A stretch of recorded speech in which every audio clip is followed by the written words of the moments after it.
Okay, so hello everybody, good morning and welcome back to the eduphoreias eduphoreias Hindu analysis this lecture series. And let us start with the today's Hindu paper, and that is newspaper, that is the day is 7th of June 2023. So let us start with the first of the front page. So what is there on the front page? Let us quickly have a glance at this so that we would be able to know that what exactly we need to focus on. Okay. So CBI gathers evidence 33 bodies yet to be claimed. The same news related to the derailment of the trains that took place in Balasore.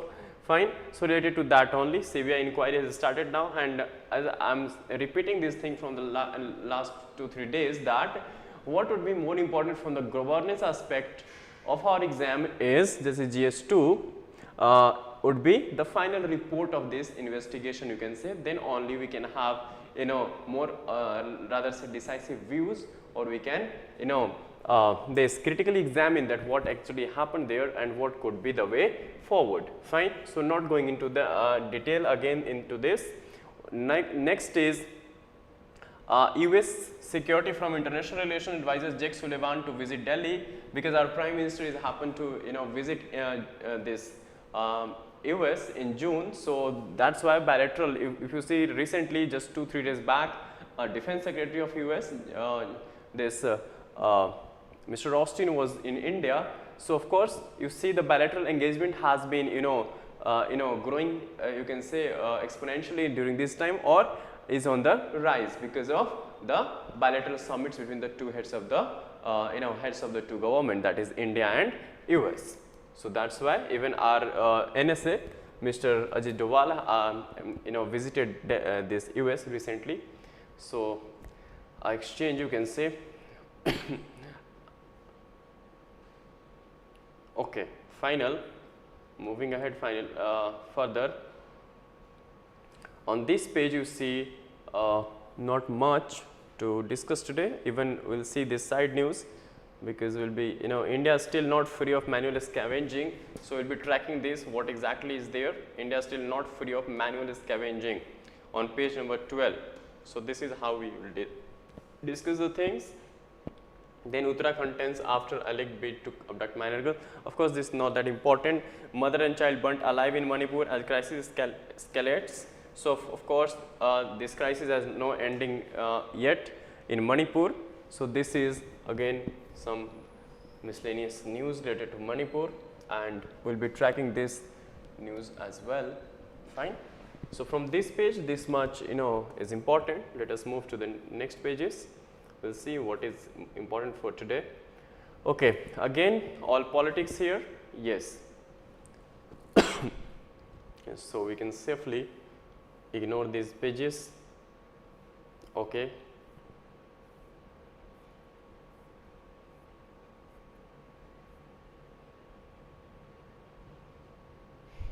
Okay.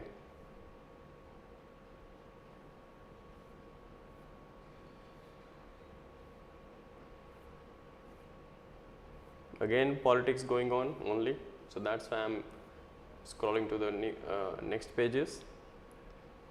Okay, again politics and politics only, nothing to do as far as exam is concerned. Further,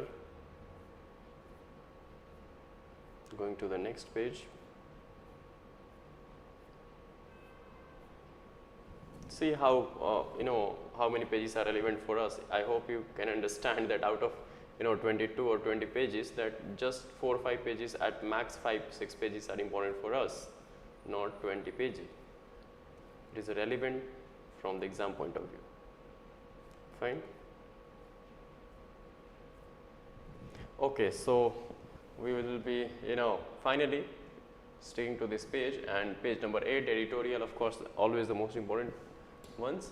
So we'll be starting our discussion, but not with this article, but rather we'll be shifting to this article, which is more important and has much relevance as far as this article has been discussed, taking into account the intersection between the technology alongside and the role of national state, or especially the challenges being faced by national state today due to the invent of technology or technological advancement, you can say. So what could be the way forward? What are the challenges in the first place? Then what could be the way forward, and how India can or let us say this challenge is not related just to one nation, be it India or US, but this now problem of technology, because technology encompasses or goes out beyond the border of any nation, single nation. So that's why when something is transcending your border, it means we required some universal rules and regulations for their governance. Fine. So we'll see that how world can take a step and how the countries together can regulate these technologies in technological advancement rather. So global order as technology is much needed pole star. So author here basically through this article wants to convey that we need a global order of global rules and regulations or agreement in order to, as technology is much needed pole star. So in order to, pole star phrase is generally used for referring to something which is at the center of attention. Fine, at the point at the center of attention, you can say, or the point of of course something which is at the center, a point of attraction or the point of center. So a global order as technology is much needed pole star. So for this center of attention which is technology today, for this we need a global order in order to regulate its advancement beyond any single national state. Fine, boundaries. Okay, so let us start with this article. This article is important, especially from, you can say, the GS3, where your this part of syllabus, that is science and tech, being covered in GS3. So let us start with this. So the author starts with a very good background, and it talks about ever since the dot-com bubble burst in 2000. The rapid scale and the pace of development of technology have radically and disruptively transformed our societies and daily lives. Fine. So what exactly is this dot-com bubble is all about, or was, of 2000, which burst in 2000. So what exactly is the dot-com bubble? Let us first understand this. So dot-com bubble was basically what happened that with the invent of World Wide Web. Fine. And today we write something like, to search anything we like google.com, .com. So this was dot-com bubble basically called. What happened? Any companies, because during the 1995 and 2000 what happened, especially in 90s you can say and 2000, during this decade, there was a rapid surge in the stock market or the equity, the value of their shares of companies related companies related to this particular field, especially the internet companies, you can say. Those who, companies which commenced during this decade, or so their stock prices grew exponentially. Fine, because of this .com. So what exactly was this? Any company, let us say, commencing with the name and prefixing .com at the end of its name, so this .com became a .com bubble during that time, because the stock price, the shares of their companies, rose exponentially, or you can say superficially. Fine, means more than their actual net worth, or you can say the net value. Fine, so they were quite unrealistic growth in their share prices. That was majorly noticed in the US stock market. Fine. So I hope you understood that dot-com bubble means it was related to the internet companies during this time period, 1990 to 2000 decade. And what happened, because of superficial rise in their stock prices which grew exponentially, because of prefixing of this .com or even E as a prefix with the name of the companies, so it exponentially led to the growth in their share market or share prices. Fine, but that was superficial, not the real ones, not the reflecting the net worth of the company or net value of the shares. So what happened, ultimately this bubble burst in the beginning of 2000 to 2001. Fine, because after a time what happened, the market is stabilized, and this is what happened, this bubble burst. fine. And finally, the stock market crashed, especially in the field of, I'm talking about internet and technology related companies. So this is about the dot-com bubble burst, fine. So author is saying that this burst into the rapid scale and pace of development of technology have radically and disruptively transformed our societies and daily lives. In fact, we are seeing, of course, technology has revolutionized not just world but individuals' life as well. Fine, you see today the lots of technology like Chat GPT. You are going to get every answer you put the question. Fine, even it can write essay for you, it can write letters for you. So you can see how the technology has is playing a major disruptive role in not just nation state but even encompassing an individual's life. So while there is no denying that this has made life easier, of course life has become much easier due to the technological use, and it has also thrown up complex challenges that call for a revisit of some fundamental notions in polity and governance. Fine. So this topic is relevant, my friends, not just for, you can say, GS3 but even GS2 polity and governance, because here we will be talking about national state. So you see the UPSC at times ask questions which might be interrelated to the two parts of your syllabus, 2 GS, like 2 and 3 sometimes ask question related to technology with respect to the society. So GS1 and GS3 integration. So this is how, there is not clear cut, segregation like that. UPSC cannot ask question like this by integrating the two, GS of your syllabus or 3 GS syllabus, nothing like that. So always be ready for such integration, integrated kind of questions, that how technology is basically going to challenge or posing challenge to a national state or to polity and governance. So from here we could have a very good question for our, just related to GS2 and 3. Of course, mainly related to GS2, that is polity and governance, because the major focus of this article would be on this aspect. So what are the challenges? Now author gives talks about 3 major challenges related to the technologies. That means what 3 challenges being mentioned by author with respect to the technology posing before a nation state or a state. So let us focus. First is, as defined by political theorists, what exactly is nation state? So nation state is a territorially bound sovereign polity. Sovereign is basically sovereign is a state or a nation or a country which is independent both externally and internally to make its own decision without coming under any kind of pressures. So first, as defined by political theorists, a nation state is a territorially bounded sovereign polity. Fine. However, this fundamental notion of a national state of a geographical unit in which citizens live is undergoing a massive change because of technology, of course. Though we do consider this, that the definition of nation state is something which is having a territorially bounded sovereign polity. Fine. Territory hai, political class hai, plus what? It's a sovereign state. अपने आप में sovereign है in order to make its own decisions externally or internally. Fine. But this notion of nation state has been challenged today because of the growing influence of, you can say, or the rapid growth or development in technologies. Fine.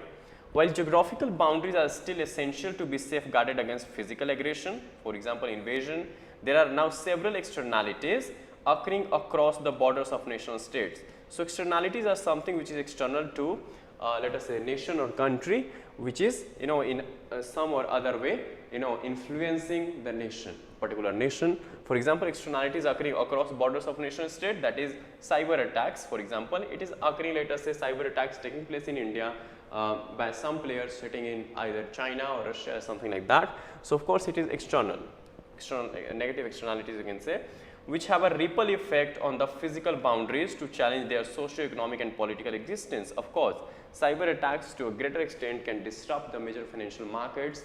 Even AIMS data you might have seen that was of course many of the patients' data were at the center of threat. So of course major issues related to the privacy and all the advent of, further he says that the advent of web 3. Web 3 is what? Web 3 is nothing but you can say the next generation of World Wide Web, fine, World Wide Web, and this .com bubble came in the background of this because of with the advancement, or we can say the introduction of World Wide Web, then only this .com bubble built upon this thing, fine, that's why .com at the end.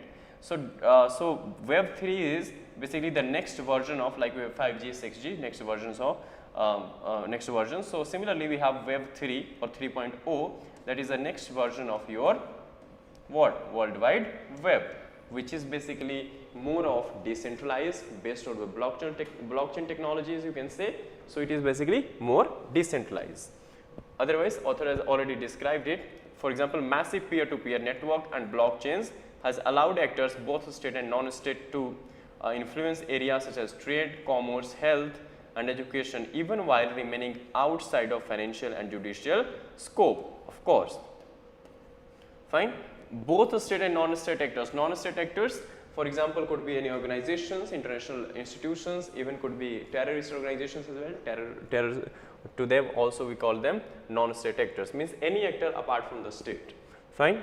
And so they can influence, of course, they can lead to this cyber attacks, of course, disrupting the major chunk of the economy. So in these fields, you can say these have these applications, of course, Web 3 in these areas, health, education, commerce and all. Now the second challenge he mentions is geography based rules are no longer easily enforceable, simply because of the declining significance of conventional geographical borders in the era of high technology. Of course, so let us say a technology being introduced in US and has global ramifications or application. So how come India as a national state would be able to regulate it, fine, which has presence across the globe, getting that. So that's why he is saying that it's not possible today for let us say that the geography based rules are no longer easily enforceable, simply because of the declining significance of conventional geographical borders. So of course the technology is something which is transcending the borders of the nation states, fine. Now any form of virtual activity is not confined to the realms of the borders of a country. Data travel on the chain of the World Wide Web and spread across the world at a speed hitherto until now unimaginable, fine. So today, of course, you can see data is the new oil, and the massive speed of data, which of course travels from one part of world to another at a massive scale or speed. So of course, this was until now unimaginable, fine. 20 years back, I think we couldn't have been imagined this, that something like this is going to happen 20 years down the line. So more importantly, when such activities fall full of laws of a particular geographical determined nation state, it is extremely difficult in the absence of a globally accepted norm. This is what he is saying. This is what they are at the beginning, a global order. So global order here nothing but a globally accepted norms, rules or regulations or agreement to regulate the technologies, emerging technologies or this newer sets of technologies, to enforce law in that particular geography and book the recalcitrant actors. Recalcitrant is an actor which is, let us say, which is having the uncooperative attitude, who is not cooperating with the let us say law enforcing agency or the state. Recalcitrant actors under the laws of the nation state. It is difficult to collect incontrovertible evidence without cooperation. Incontrovertible evidence is something which is incontrovertible evidence are something which are deniable or disputed kind of facts, or you can say, or evidences, fine. So without cooperation you cannot extract such kind of evidences, fine, from uncooperative actors. So this is what he is mentioning, or from other geographies without cooperation. So for that purpose, unless and until the world, the countries are not cooperating at the world level, we won't be able to extract important information or the facts related to these technologies, for the purpose of, let us say, investigation or implementation of our local rules and regulations. So when the national sovereignty of country is challenged, national sovereignty of a country is challenged,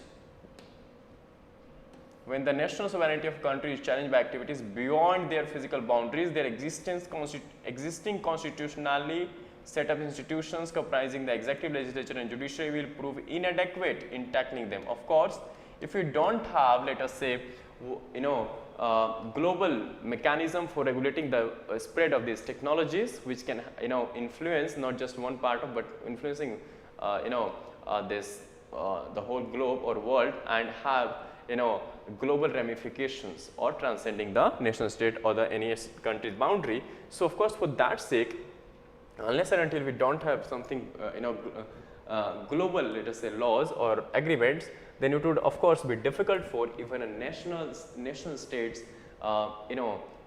institutions or basic constitutional set of institutions comprising all three major executive, legislature and judiciary to tackle them. Fine. Further, it is also difficult to establish applicability of any country specific legislation due to the universal nature of technology, leading to problems in enforceability. Of course, that even it cannot be things like that US has framed some laws and regulations and that law can be blindly applied in India. No, because the nature of a state different, society is different. So of course, applicability or the implementational challenges are always there. So for that sake, we need a global order or a global policy mechanism. Fine. Not the imposition of one country's policy on the whole world or the other countries. Third challenge he mentions is the emergence of newer technologies has exposed the incapacity and inability of the government of the nation state to administer and regulate these technologies. Of course, it has exposed, like that's why we are focusing on CBDC, but not like cryptocurrency. Of course, has exposed the implementational challenges and regulations and everything. So that's why we are totally focusing on having a digital currency governed by our central bank. Fine. And not to deal with in cryptocurrencies. So no longer is the nation state the only conduit. Conduit is something, a kind of channel. Fine. No longer is the nation state the only channel through which multinational corporations, non-governmental organizations and supranational organizations. Supranational organizations are organizations having presence at the world level or transcending the national boundaries. For example, ILO, WTO, IMF, World Bank. These are the national supranational organizations. Both legitimate and illegitimate state and non-state actors need to operate. Fine. So of course, so no longer the state or a country is the only conduit or the channel which which is regulating this operation of such technologies or such actors or players involved in for example MNCs or even say supranational organizations, non-governmental organizations. Fine. So even for that sake we need some global order or global mechanism. These entities have transcended physical boundaries to collaborate with the rest of the world independent of the traditional administrative and regulatory institutions. For instance, topographical maps which used to be produced by public and military institutions are now available entirely by private non-state actors such as Apple or Google Maps. Even if you see today, Google is providing you the street locations as well. For example, particular street of, let us say, Chandigarh some sector. Fine. So of course, topographical map is also available and being provided by non-state actors today, like this Google Maps or as Apple as well. So this is what he is mentioning or trying to explain his point of argument through these examples. Further, covering governing complexities. Now, what are the complex issues or complexities in governance issue related to technology? Fine.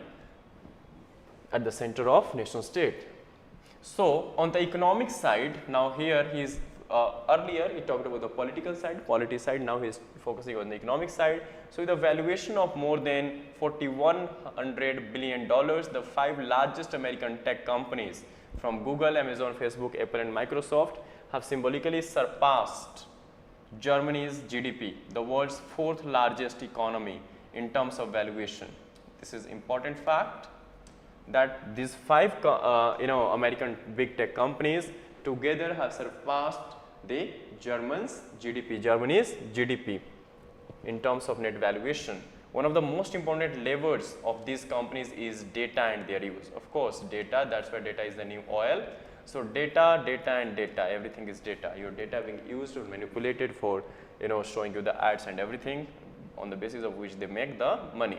So this means that data have become the most important raw material of our times, and only a handful of companies now hold unparalleled economic power and influence over it. Of course, when let us say when something is, let us say some, you know, critical minerals available in our country, let us say we have reserves of lithium or we have reserves of let us say uranium and all. So of course critical raw materials we have. So of course a nation state holds major position in the globe or world.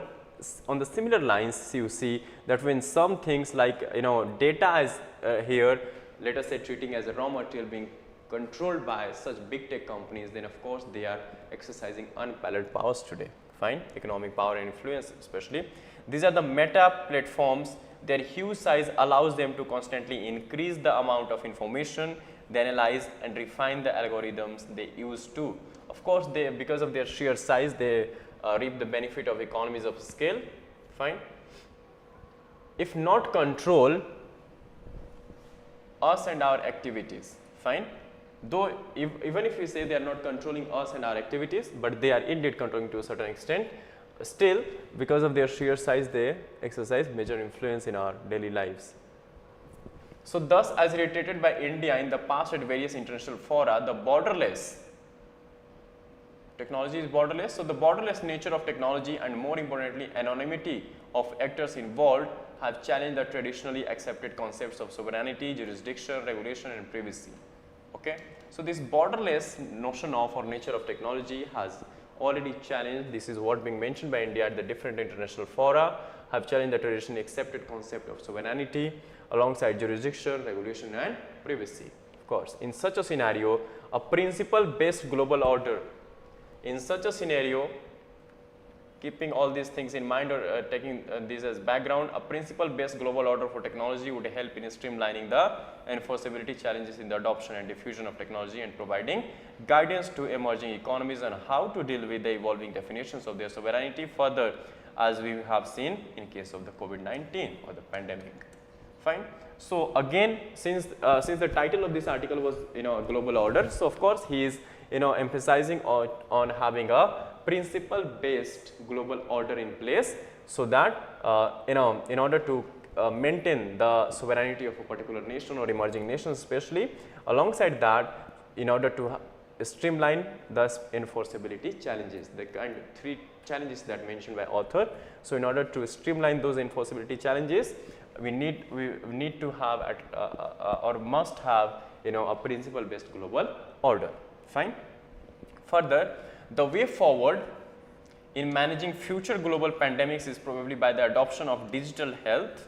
But what will the meaning of this digital health framework be if we cannot have data sharing ecosystem based on privacy, free flow of data and a global regulatory system trusted by all countries, nations or nation states, particularly developing countries? Now this is an important question, that we want to have a digital health, adoption of digital health, taking into account what happened during the pandemic, means we want to integrate our data and digital, you know, health policy related measures and all, in order to counteract or you know, better handle the such kind of emergent situations. But for that purpose we need to have, you know, data sharing ecosystem based on privacy, and we need to have free flow of data across the countries and a global regulatory system in order to check the misuse of such data. Therefore, India needs data transfers and data privacy law. Of course, we are in the final, you know, this stage of bringing our data law. Fine. Earlier it was introduced, but then it was taken back, and further a fresh digital, you know, data privacy law will be introduced in India sooner, in the next session hopefully of Parliament. Fine. So author is emphasizing on having a free flow data transfer and data privacy law in our country. But these laws in isolation will only be able to do so much unless a global principle based regulation architecture trusted by all countries facilitated. So this is what we can have at the domestic level, but this policy or this wider, this acceptability of all this, or this would be better, you can say, managed or implemented or regulated only in case we have a principle based global order or globally regulation architecture. Fine. So he says that I support this approach in Parliament on the need for global order for the deep wave, crypto and regulations for cross-border data flow. Even the finance minister, while addressing a meeting with the International Monetary Fund on the guidelines of G20 event on virtual private digital assets, emphasized the need to have globally coordinated approach to the regulations of digital assets such as cryptocurrencies, given the potential risk they pose to the world's financial ecosystem. So even our honorable finance minister have espousing the same view to have a globally regulated mechanism. With India as the current chair of the G20, you know, we are the chair for the G20 for this year. This is a perfect opportunity to take leadership in this, as it has done earlier in green initiatives such as International Solar Alliance or the Coalition for Disaster Resilient Infrastructure. So these are the two major initiatives undertaken by the government at the international level. So this is what author is emphasizing on, that being the chair of this for this year's G20, India should also try to, take the leadership in this regulating the internet, let us say global technologies, fine, or these technologies having wider ramification at the global level or transcending the boundary of the nation states. Moving further, now the next article is again important one, and this is related to seeing India's energy transition through its states. What exactly states are doing and how India, of course, if we talk about India's transitioning to green energy or mitigating the climate in this negative impacts of climate change. So of course, for that the states, states will have to work in a cooperative federalism manner, and then only we can as a team, or you can say as a country, can of course better track this or better mitigate the negative impacts on of this climate change. Fine. So seeing India's energy transition through states. So in this article the focus is on the states, that which state or what state actually doing on this front. So before that, some background or brief. In the upcoming G20 forum, India is planning to propose a multiple energy pathways approach to accommodate the diverse context and developmental trajectories of countries.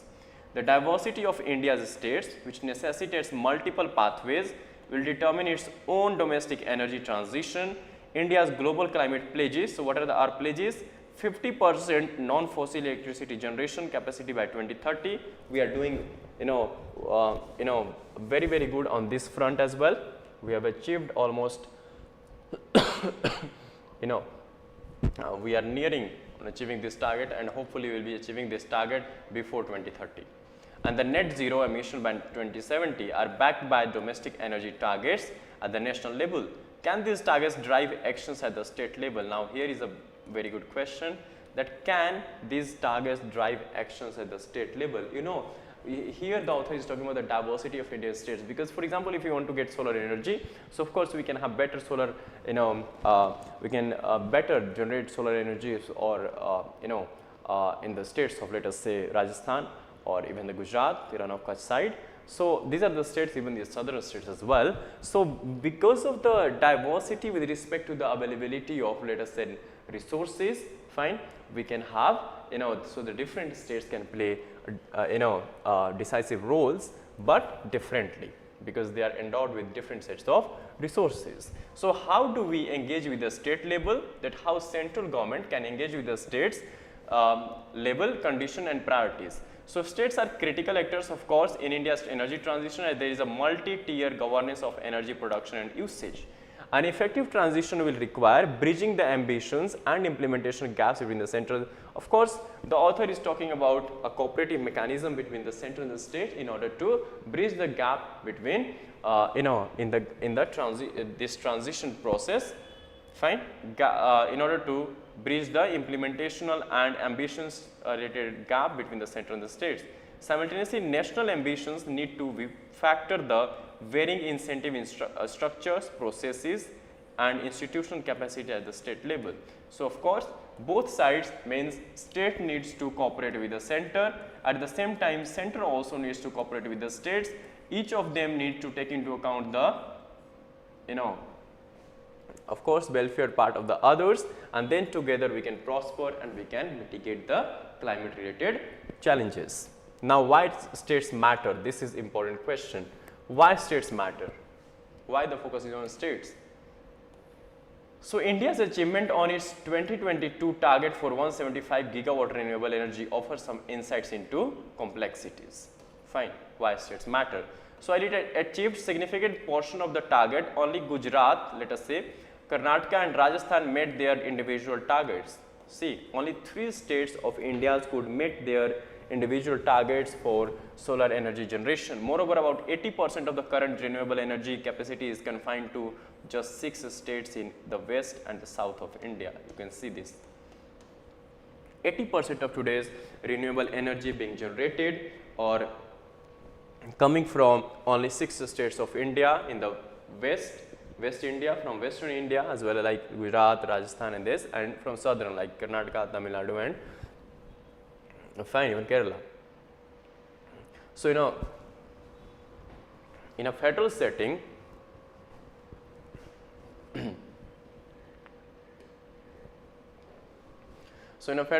states matter for 4 functions. Now, this is very, very important that any federal setting, states matter for 4 functions critical to energy transitions. Fine, this is very, very important. First is, states as spheres of implementation are critical to the realization of national targets. Of course, let us see, central government is coming up with a policy, but what if the states are not implementing those sets of policies? It would be a failure. Fine. So, implementational issues for the purpose of implementation, state has critical role. While the center may set goals and use carrots and sticks to help achieve them, and the realization of these goals often depends on how they are aligned with the state priorities and capabilities.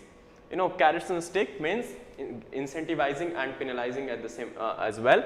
Fine, in order to nudge the states to implement such goals or objectives which has been undertaken at the central level. Second is second critical functions at the state level is the legacy issues in the electricity sector, such as high losses, unreliable supply and service quality, if left unaddressed, could be exacerbated. Fine. So, of course, we have legacy issues in the discom sectors, in the discoms especially at the state level. So, these can exacerbated by the transition. These are embedded in the state political economy and must be addressed at the state level. Third critical function the states can play in a renewable energy transition is third states as laboratories of policy innovations. Third, states can act as a laboratories of policy innovations have been instrumental to India's energy transition.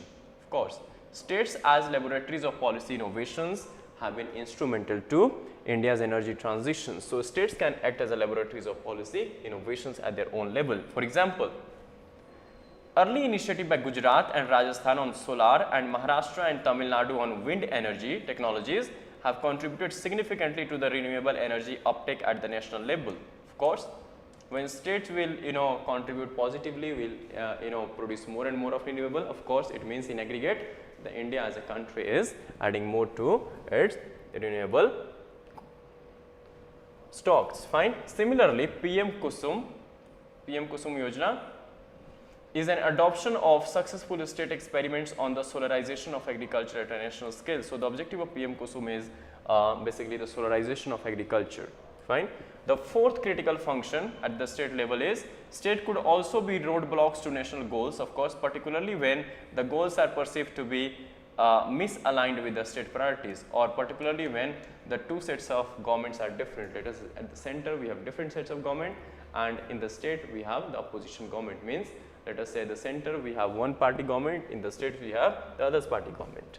While India has set laudable goals for its energy transition and has been working towards creating incentives and enforcement mechanisms, a critical next step, this is important, is to engage with the diverse state context, capabilities and priorities. So, critical for India to transition to the next stage of this transition is to engage with diverse state context, different states have different context with respect to this transition.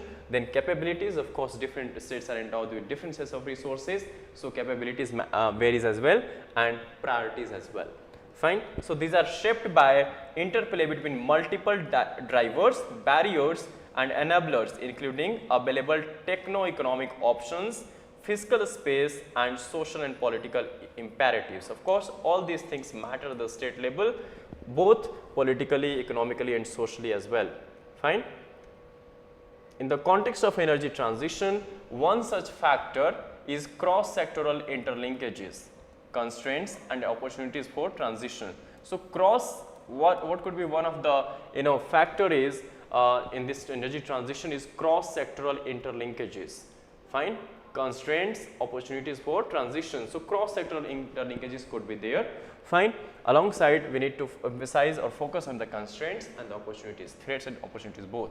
These interlinkages are being recognized in the policy discourse. For example, there are an analysis on how electric vehicle penetration and urbanization will affect energy demand patterns, or how promotion of transport model shifts and green buildings can enable the energy transition. Of course, these all, for example, if we are we are talking about today the shift towards from fossil fuel vehicles to electric vehicles, so the hydrogen. So of course, for electric vehicles you need charging, so they need to be charged, and for the charging purpose you need to have more and more of let us say charging centers and all. So for that purpose, of course the energy demand is going to be up. So of course more energy demand would be there. So for that sake we need to build infrastructure and all that thing as well.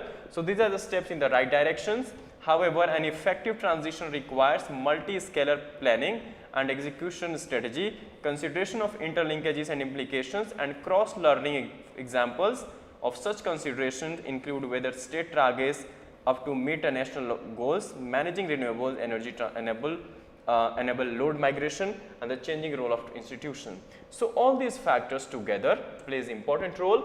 For example, cross learning, they can learn from, like one set of state can learn from the other, or even from center, or center can also learn from states wherever they are doing wonderful. So now further we need to check it out that whether whatever goal we set or the targets we set, whether we are meeting those targets or not. Fine. In terms of generating energy, this transition alongside the enablers as well. Fine. Finally, how these will affect legacy issues and the resources required for this, we need to consider that as well. How all this is going to affect legacy issues in the first place related to discoms and all, and the resource required to deal with these implications, because of course the states majorly face this resource related issues, be it financial and other. So states are important entry points to engage with the policy visions, plans and actions. Central mandates to update the state action plans on climate change, recommendation to set up state level steering committees for energy transition. So these are very good points of recommendations or suggestions which we can take as forward, and regular meetings of the central and state energy ministers reinforce the importance of states. So these are the things which has been done at the central level, which actually good examples of cooperative federalism, or which reinforces the cooperation or the importance of states. Central agencies have also developed multiple indexes that rank states on different aspects of energy transition. While important, these efforts primarily focus on outcomes. We need to complement these with analysis of state level preparedness for energy transition. So we need to complement the efforts of the states, fine, various states. So what could be the state level framework from here on? What could be the way forward for the states? So as a complement to the techno-economic discourse, there is a need for a state level framework to understand plans, actions and governance processes towards an energy transition. So what exactly we need is a state level framework, fine, because different states have different contexts, different resource endowment and different challenges and opportunities. So accordingly we need different economic this state level framework for frameworks as well for energy transition. Applying such a framework will enable an expedited transition in multiple ways. How? First, it helps to broaden the transition discourse. from a narrow set of outcomes and to include the processes that shape the outcomes. Fine. So it broadens the discourse related to the transition, understanding the effect of transition on transparency and accountability in processes and affordability and reliability of services, particularly what works under what condition is crucial. So yes, it's important to understand in the first place that what exactly works and what not. Fine. In order to move forward with the limited resources. Second, it leads to greater transparency which could enable participation of the stakeholders in the processes and ensure public legitimacy and buy-in to complex decisions. So of course, more the participation of the stakeholders, more would be the diverse actions and decisive, or you can say decision making. And finally, seeing the energy transition through state preparedness would create a greater sensitivity to state level diversities on priorities, capacities and opportunities in the national policy discourse. Fine. So if you see all this, that energy transition through the lens taking state at the center of this energy transition. So whatever would be the state preparedness or how a state is going to prepare would create greater sensitivity to state level diversities based on their own priorities, capacities and opportunities, because they would be better in place to take care of these things, that how much they can contribute and complement the national goals, and thus enable more evidence based policy choices towards a pragmatic yet accelerated scale and pace of energy transition. So a very good piece of article. Again, the focus is on taking the states at the center of, or making the state the center of energy transition. Fine. Very, very good piece of article, important for energy transition. Again, forms the part of your both governance as well as the GS3. So next important article that we will be discussing is related to the trouble in Kosovo. Kosovo is in Serbia basically. So where do the roots of tensions between Kosovo and Serbia lie? What happened after Kosovo declared independence in 2008 and what triggered the recent clashes? Where do the EU brokered resolution stand and what role does Russia, NATO and the EU play in the conflict? This is a very, very important question to understand. Remember, even just 2 days back, even the great Serbia, this tennis star Djokovic even commented on this, this particular topic, this conflict, and even German, I think the French, especially foreign minister, it didn't go well with the French this external affairs minister, foreign minister, but he said this is my what I think and every people think about. So of course everybody is free to keep come up with their own set of views and all. Fine. So what is the story so far? In the aftermath of one of the worst escalation of tension between Kosovo and Serbia in at least a decade, the North Atlantic Treaty Organization NATO last week sent 700 more of its peacekeeping troops to Kosovo. Clashes broke out on May 29 between Serbs protesting in North Kosovo and the NATO-led Kosovo force, KFOR, NATO-led Kosovo force, leaving about 30 NATO soldiers and 50 Serbs injured. So what happened since then? The presidents of Serbia and Kosovo have met once on June 1 under the pressure from the European Union in the presence of French and German leaders. However, a resolution to long-standing conflict remains uncertain. Fine. Of course, resolution or solution cannot be come overnight, considering the years of conflict going on. So for the time being, let me tell you that Kosovo is nothing but Kosovo is, let us say, indeed a part of Serbia only, and this is the southern part of Serbia which declared its independence in, as mentioned, in 2008, but Serbia doesn't consider it as an independent state and rather considers it as a part of Serbia only, fine, and not as an independent state. So that's the basic issues, but they treat themselves to be independent. This is what going on across the world, let us say Israel and Palestine as well, the same thing. So of course, majorly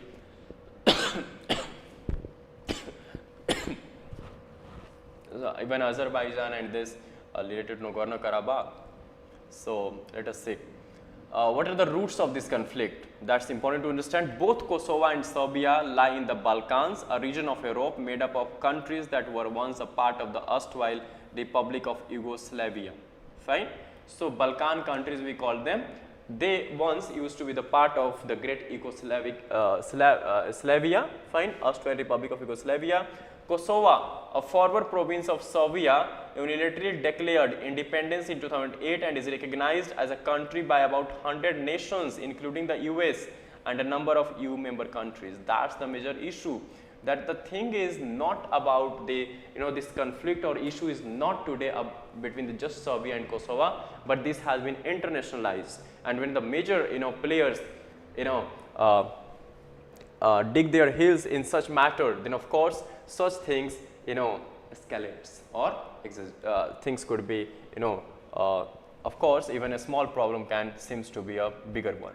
So what happened? What is the story till now? Keep in mind that Republic, this Kosovo is a former province of Serbia, which unilaterally declared independence in 2008 from Serbia, and it is recognized by about 100 nations, including the US, as an independent country, fine, and even by the European Union. So you can understand the gravity of this problem when the major players are involved. So Serbia, however, does not recognize Kosovo's sovereignty. Had there been the case that Serbia is recognizing, would have been recognizing their independence, then of course there is no chance of conflict. So conflict is all about not recognizing their independence and continues to consider it as a part of itself despite having no administrative control over it. Serbia sees historic significance in Kosovo. The Serbian Empire had gained control of Kosovo in the 12th century. So of course historical perspective is what been looking after by this Serbia taking into account. And the latter went on to become the heart of the kingdom with several Serb-Orthodox Christian churches and monasteries of significance being built in Kosovo. So of course this is, this has not just historical significance but religious significance as well. Fine. Serbia further lost Kosovo for 500 years to the Ottoman Empire. Serbia lost Kosovo for 500 years to the Ottoman Empire in the year 1389 in the Battle of Kosovo. During the Ottoman rules, the ethnic and religious balance shifted in Kosovo, leading it to become a majority ethnic Albanian region with Muslims. Fine, so majority are Muslims. After 5 centuries of Ottoman rule, the Kosovo became part of Serbia in the early 20th century, and post the Second World War, it was eventually made a province with autonomy of Serbia.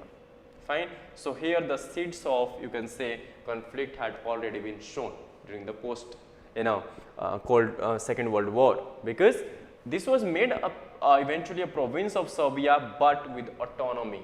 See the language. If you are making some unit part of your own country, but giving the autonomy means you are showing the seeds for further conflict, which was then one of the 6 republics of Yugoslavia. Fine. So it was then, Serbia was then 6 republics, was one of the republics of Yugoslavia. Serbia considered this the rightful return of Kosovo, but the ethnic Albanians, who currently make up 90% of the Kosovar population, considered it unfair. In the 1980s, Kosovo Albanians increasingly mobilized and sought separation from Serbia. In 1989, Serbia's autocratic leader Slobodan Milosevic leveraged Serbian nationalism to consolidate power and stripped Kosovo of its autonomy in the guise of nationalism. In the late 1990s, what happened then? The Kosovo Liberation Army, KLA, consisting mainly Kosovo Albanians, led an insurgency against the Serbian rule of Kosovo. Serbia responded by cracking, of course, Serbia would respond militarily on the rebellion by deploying heavy forces in 1998 and 99. Nearly 13,000 lives, mainly of ethnic Albanians, were lost during this period. However, now NATO take the center. In 1990, NATO intervened by carrying out air raids and bombardment of Serb targets, forcing Serbia to end hostilities and pull out of Kosovo. From here on, the track of this conflict changes with the involvement or with the introduction of NATO. Fine. Subsequently, NATO deployed around 50,000 peacekeepers, and through the UN Security Council Resolution 1244, a transitional UN-led administration began to head Kosovo. In 2008, Kosovo declared independence from Serbia. While Serbia challenged the Kosovo actions before the International Court of Justice, the ICJ was of the opinion that Kosovo's declaration was not against international law. Even ICJ rule was not in favor of Serbia, rather was in favor of Kosovo, because ICJ said that this was not against the international rule. Now, what has happened since 2008 after the declaration of independence? So, currently an ethnic Serb minority. So, of course, the issue is always between the minority and majority. So, Serbia, an ethnic Serb minority, more than 50,000 resides in multiple municipalities in the northern part of Kosovo bordering Serbia, making up about 5.3% of the country's population. The Kosovo Serbs do not recognize Kosovo state institutions, receive pay and benefits from Serbia's budget, and pay no taxes either to Pristina, the capital of Kosovo, or Belgrade, the Serbian capital. So, this is the all issues, that around 5% of the Kosovo population is of ethnic Serb, fine, who are in, of course, minority, because 90% of the population is Muslims, Albanian Muslims. So, of course, this is the issue of now the ethnic, becomes the ethnic issue as well. Since 2008, clashes have broken out on and off in Kosovo's northern region, either when Serbs have clashed with Kosovo's police or due to the larger issue of Serbia not recognizing Kosovo. So, of course, the whole issue is between either recognizing or recognizing, getting the independent status or not. That is what the issue is all about. Meanwhile, Kosovo cannot become a member country of the UN without Serbia's approval, as it has its diplomatic allies in Russia and China who would veto such a decision. So, this is the whole issue, that a Kosovo cannot become an independent member, nation, of course, in UN or in a member country of the UN, because Serbia approval is mandatory, because Russia and China has good relation with Serbia, and they can of course veto, because UNSC members, they are the part of permanent 5 members who is having the veto power. So, in 2011, EU backed by the US initiated talks to resolve the conflict between the two countries, offering the prospect that the two could only become a part of the EU if they bilaterally normalized relations. So, this was a pressure imposed on the two sets of countries by the EU. In order to become the part of EU, need to normalize the EU relations. In 2013, the two reached the Brussels agreement brokered by the EU. So, remember, Brussels agreement is related to Kosovo and Serbia, which included measures to dismantle Serbia-backed parallel structures in Kosovo's north and the creation of the Association of Serb Municipalities to administratively link Kosovo's 10 Serb majority municipalities. While the agreement was not fully implemented on that ground, the participation of Serbs in election was facilitated. So, this was you can say a middle ground which was created through this agreement. Both the sets of parties, Kosovans as well as Serbians, were granted some this incentives, you can say, or some liberalized measures were undertaken in order to facilitate this this transition. In July 2022, violent clashes broke out in the northern region over the issues of Kosovo asking Serbians drivers to use temporary Kosovo number plates for their vehicles when in the country, just like Serbia requires Kosovo vehicles to change number plates when they pass through or travel in Serbia. So, this is how the latest point of conflict is related to the changing of nameplates of the vehicles when you are entering to the other part of the country. The ethnic Serbs in the northern then staged a protest and put up blockades at the two borders entry points between Serbia and Kosovo. These are the only points through which Kosovo citizens can travel to Western Europe and engage in trade. Now, it means you are not just blocking the this vehicles pathways, but also blocking the the pathway or the highway of trade. Fine. So, clashes once again escalated in December last year, with the Kosovo Serbs putting up more barricades. So, barricading and all going on between these two. So, what prompted the recent clash? What prompted the recent clashes? So, in April this year, Kosovo held mayoral elections in the municipalities. Fine. These elections were boycotted by ethnic Serbs in the northern municipalities and saw only about 3% turnout, as a result of which the ethnic Albanian mayors got elected in these municipalities, and notably protesting the July 2023 move by Kosovo. asking for a change of number plates. July 2023, it should have been July 2022, fine. We are in June 2023, how come it be July 23? Notably protesting the July 23 move by Kosovo. Asking for change of number plates, ethnic sub-mayors in northern municipalities, okay. Notably protesting the July 2023, okay, they are going to, you know, have this move in 2023 July, next month. Asking for a change of number plates, ethnic sub-mayors in the northern municipalities, along with the local judges and 600 police officers had resigned in November and opposed fresh elections to their post. This should be July 2022 and not July 2023, because the resignations were,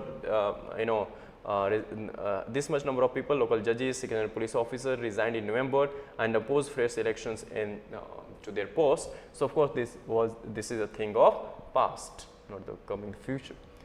So what happened over last week? With the support of the Kosovo police, ethnic Albanian mayors took office in northern Kosovo. Northern Kosovo, of course, is Serbs majority area and faced protest by Serbs. Remember, southern this part of Kosovo is majority of where majority of the Albanian Muslims reside, but the northern part shares boundary with the Serbia, and there of course we have ethnic Serb majority. The move by Kosovo to install Albanian members led the US and its allies to revoke Pristina as it triggered clashes. Then on May 29, so again the issue was a move by Kosovo to install Albanian members, fine, led the US and its allies to revoke Pristina, the capital of Kosovo, as it triggered clashes. Then on May 29, what happened? Violent clashes took place between NATO soldiers and the Serb protesters, fine. Where do the resolutions stands today? So far, the dialogue has produced over 30 mostly technical and some political agreements between Serbia and Kosovo. Since late 2015, there has been little progress in reaching new agreements or implementing existing ones. Fine. So this is the major, roadblock in this whole process. In 2018, former Kosovo president and Serbian president had proposed redrawing borders and swapping some territories between the two countries as the way of normalizing ties, but the EU rejected it, saying it would open the Pandora's box of territorial claims in parts of the Europe. Fine. So this is what the two presidents of the Kosovo and Serbia proposed to let us exchange the territories, fine, and normalize the relations, some part of or swapping some part of territories, but this was rejected by the EU, saying that it could open a Pandora box for further territorial claims in parts of Europe. So the talk was suspended in 2018 due to Kosovo's imposition of 100% tariff on Serbian goods in response to the latter's campaign to block Kosovo's Interpol membership bid. So this is what this power play going on between the two sets of I won't say nations, but rather Serbia is independent nation, Kosovo claimed to be independent. In March this year, both Serbia and Kosovo tentatively agreed to EU's plan. Now, what is the EU plan that to which they agreed? Which proposed that the Belgrade, the capital of Serbia, Belgrade should stop lobbying against Kosovo's candidature in international organizations, including the United Nations. In turn, Kosovo was to form an association of Serbia majority municipalities. Fine. So this was the give and take decisions undertaken. Additionally, both sides were also open representative offices in each other's capital to help resolve outstanding disputes, of course. So any major disputes can be solved only by sitting on the table and having detailed discussions and debate on the topic. So this is what has been proposed as a way forward. This is a very good step, you can say. However, the two parties eventually walked out of signing the deal as Kosovo's prime minister faced nationalist opposition for not being assertive enough, while Serbia's populist leader. So of course, because of domestic weaknesses of Kosovo's prime minister, because of opposition in the domestic boundary, this talk was suspended. Fine, or talk, you can say, have also stalled because both sides now doubt the EU's seriousness about granting them the membership, as many of the EU countries, including France, are against the bloc's further expansion.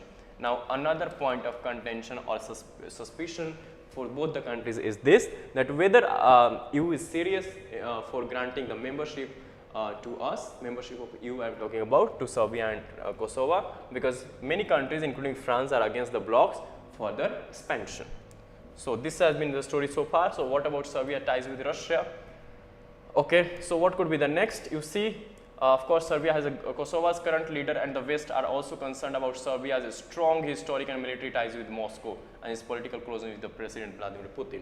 So, of course, Serbia shares a very good relation currently with Putin, Mr. Putin. Okay.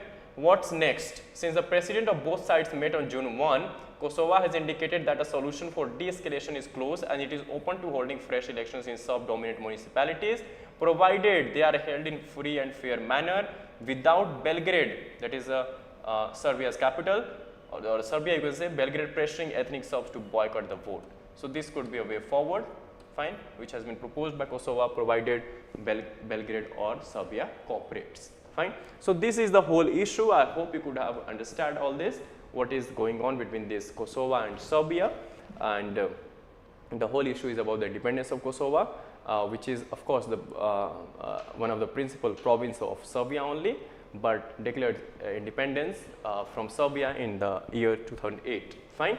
So, let us move to the new sets of things. What else are important for today? Majorly we have covered the major things for today, and this is hectic preparations on for PM's US visit, because PM happened to visit our Prime Minister happened to visit this US from June 21 to 24. Remember, on June 21 we also have International Day of Yoga. Fine. So, we will participate in this day as well there. Fine. Further scrolling to the next pages, what else important for the day? Let us see this. Okay. So, accidents and accidents only. Fine. Okay. Further.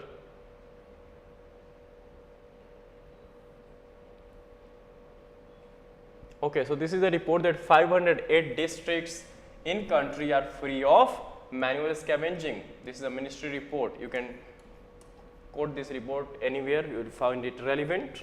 Fine. And total districts are only 508 of the 766 districts in the country have been declared free of manual scavenging, remember. Fine. Total 766. Okay.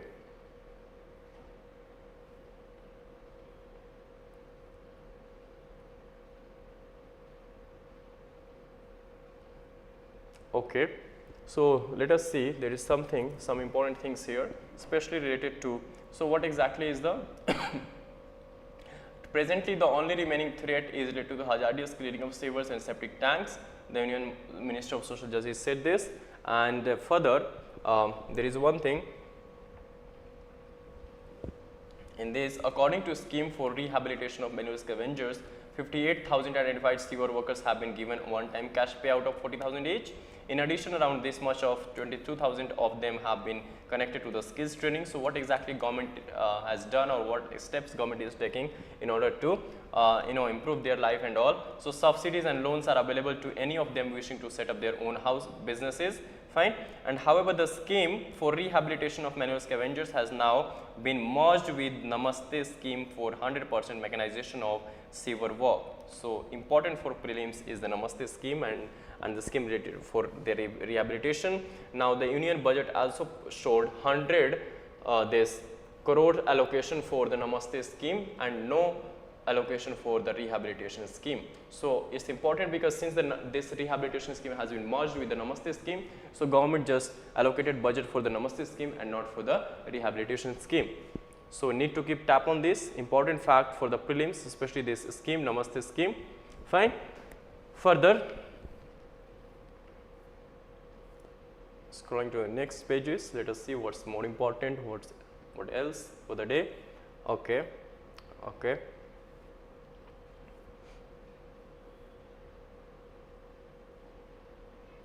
Okay, so this is the news that Iran unveils new hypersonic missiles that can cover 1400 km. Hypersonic missiles, basically they can travel by 5x times of sound speed. Fine, means 5 times more the sound speed.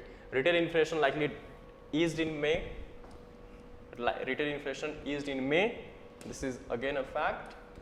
Easing inflation, retail inflation may likely moderated further from 18 months low of 4.7% in April, despite the rise in milk and pulses. Fine, food prices dipped significantly. This is the issue. So, of course, you can see The price of veg thali dropped by 9% year on year. Retail inflation may have risen on a sequential basis, though as compared with a slight decline in the price in April.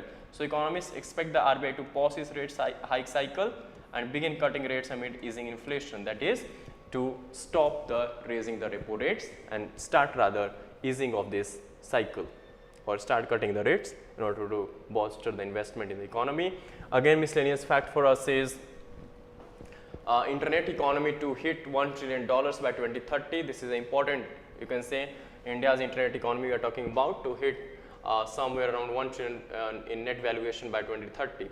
Fine, important, you can mention somewhere this. And further is, recently Ajay Banga took over the presidency of World Bank, and World Bank cuts 2023 global growth forecast. Fine, it has cut down the global forecast to just 2.1% in 2023 from the 3.1% in 2022. Fine. No, something latest outlook of the World Bank, which estimates that the international economy will expand just 2.1%. Of course, so it has upgraded its this latest forecast from the earlier 1.7% forecast. Fine, and India's growth slowing to 6.3% from the earlier or last year's 7.2%. Fine, so keep in mind this fact.